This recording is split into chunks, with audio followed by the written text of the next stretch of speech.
Hi Gemini, how are you? My name is Lauren B. Welcome to the Untitled Tarot. I feel like getting very low to the table, very low to the ground with you today, Gemini. Kind of gives me this feeling that you're tapping into like a deeper instinct than you normally do. You're, classically a very cerebral, very intellectual, airy kind of person. That's how you move through the world. But there's something today about you tapping into a different type of instinct, one that comes much more from the emotions, from the soul, and from the body. I want to do something different this week, something that I haven't done on this channel in a really long time, and that is a one-card reading. I recently got the Wild Unknown Archetype deck, a mystery noodle, sent it to my house, and I've been having a really good time exploring it. Today, Gemini, you have the ocean coming out. And when we're looking at the ocean, we're often looking at themes like vastness and depth. Those feel a little cliche though, don't they?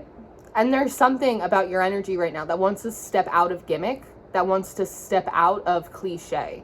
I put on the Shufflemancy for you, and the song that you got this week was Say My Name by Odessa, and it's a bit of a throwback song. And I'm wondering, Gemini, if you are in a time right now where you're looking around at the places that you go and the people that you know, and you're wondering if anyone actually knows who you are. And Say My Name almost feels a little bit more like a challenge, a little bit more like the Destiny's Child song, right? Say my name, say my name.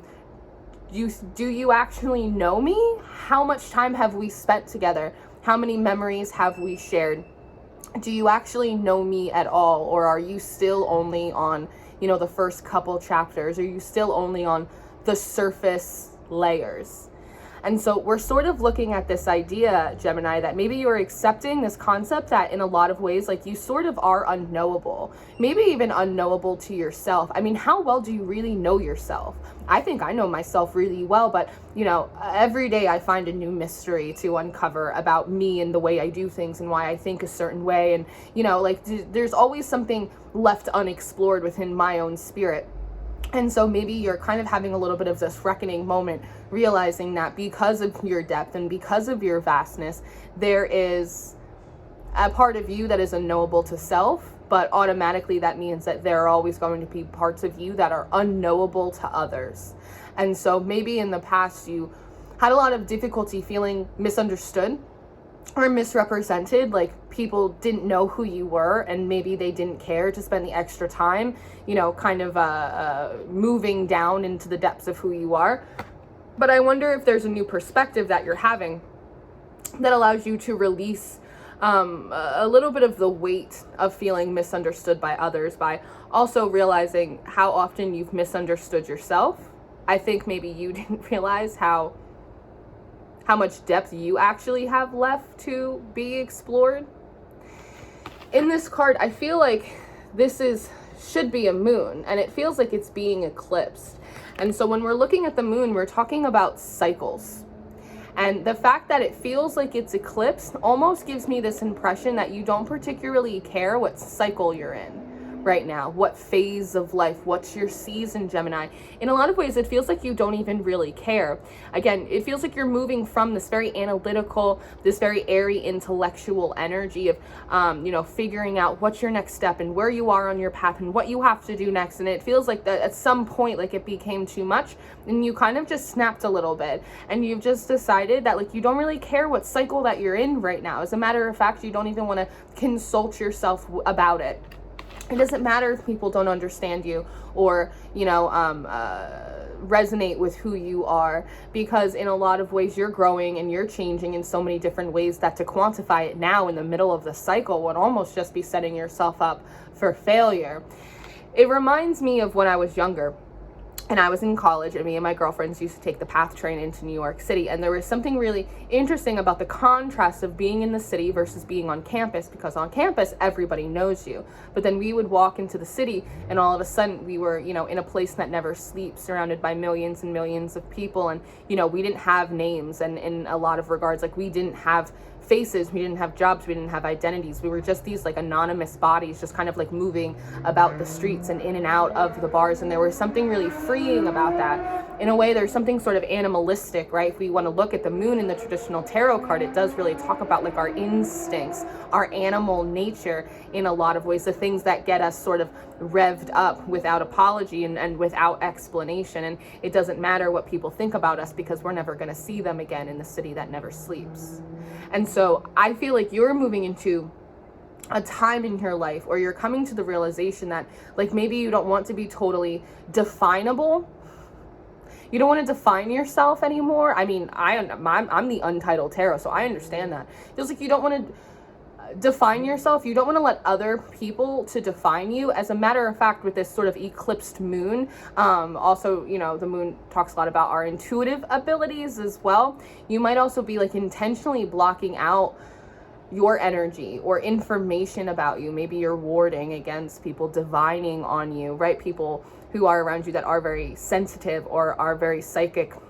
It's the idea of like, this is sort of your enrichment time and your enclosure, and you don't want anyone peeking in. You want to have the privacy to be anonymous, which I think is really interesting. And I think it's a very different energy for you, because every Gemini that I've ever known, very similar to Leo energy, kind of likes to be in the spotlight. You're a very chatty energy. You have a lot to say, like you have a lot to contribute, but now is a time where you kind of just want to leave the masses to it, and you want to go a little bit on your own journey. Because when we're looking at the ocean as well, this is a mode of transportation for people throughout time. There's also sort of this past life energy that comes through here as well, that, you know, maybe in a past life, like you traveled from a homeland to another in which you were unknowable, you were anonymous, you could create like an entirely different identity for yourself. In a lot of ways, it feels a little bit like acting or role playing, just kind of playing and experimenting with potentiality of like who you could be, or what you would do, or what would be pleasing or desirable to you. And in the process of exploring that, not attaching like a moral value or like an ethical value, or what does it say about me? Again, it almost feels like the blocking out of this moon is also like intentionally blocking out an excess of like subconscious work and reprogramming. It feels like in so many ways you have been plucked, you have been poked, you have been pruned, you have looked inside, you have purged, you have healed, you have pulled things out of you, you have tried to put other qualities in for you. And it's this idea of like overworked dough. Have you ever tried to make bread and you overwork the dough and it gets like really tough? And so there is this feeling of like wanting to be unknowable and wanting to be undefinable, because whether it's through like your own personal development, or whether it feels like it is a god or the universe trying to like mold you in their image or in the right way to kind of be on your path to serve this purpose that is bestowed upon you, it sort of just feels like you don't want any part in it anymore. In, again, like in the gimmicks, in the pruning, in the fluffing, you want to be unknowable, and you want to be able to retain these parts of you that are undefinable, because those are the only parts that feel like they actually belong to you. I almost feel emotional when I say that. Those are the only parts that actually feel like they belong to you. That the parts of you that are knowable and are definable feel like they are in some way a possession of someone or something else, even if it's like a greater power. I was sitting here before and I saw a hawk fly right through the yard with, I believe it was a squirrel in its mouth, which is interesting because, you know, squirrels talk a lot about preparation. They're always looking for these nuts and they're always stowing things away. And it's this very sort of like Virgo, very analytical type of energy of, you know, I'm late for a very important date and I have to prepare here and I have to prepare there. And there's something sort of interesting because hawks and falcons, for me, they talk a lot about prophecy, and sort of what wants to come through is like, to hell with the prophecy. It's like I'm sick of allowing like past life patterns to dictate who I'm supposed to be now. I don't want to live up to anyone else's like idea, definition, or expectation of me. Actually, as you know, as a matter of fact, I'm sick of putting expectations on myself. The ocean is something that sort of ebbs and flows, and instead of trying to be in alignment with a certain energy or be in alignment with a certain season or a certain cycle, it feels like you just want to allow yourself to be kind of pulled in and then just sort of like be pushed out if and when you want to. Does that make sense? I hope that makes sense, because that's really how it's sort of coming through. And if we look down in here in the water, it almost looks like there's an eyeball right here. And so for me, that really talks about like you looking at the world, at your reflection, through a much more emotional and spiritual lens. It's interesting that it almost feels like in some way like spiritual development, spirituality, personal development, it actually pulls you like further and further away from like your true soul, like from the true essence and the spirit that you have. And by putting down the cycles and by deciding that past lives or prophecies or what the divine wants for you or who other people think you are, even though like they've never even made it like to the true depths in which you behold, it feels like it's really kind of freeing for you in a way. Like I could see how you could be interpreting it as like self-sabotage, but I actually don't think it is. I think it's you breaking a lot of chains off of yourself and saying, I'm not going to be defined by the moon, I'm not going to be defined by other people, I'm not even going to define and put these expectations on myself, because I'm interested in seeing like what's that song? How deep is your love? I'm interested in seeing how deep I am. I'm interested to see like what my natural ebb and flow is when I'm unknowable and when I'm left uninterrupted. Does that make sense? I hope that makes sense. The Anonymous. Gemini, the Anonymous. And I think when you look through the world with that lens, there's more poetry in it for you. The music sounds a little bit richer. And of course, as I said before, the ocean is something that, you know, people throughout history used to travel from one land to another.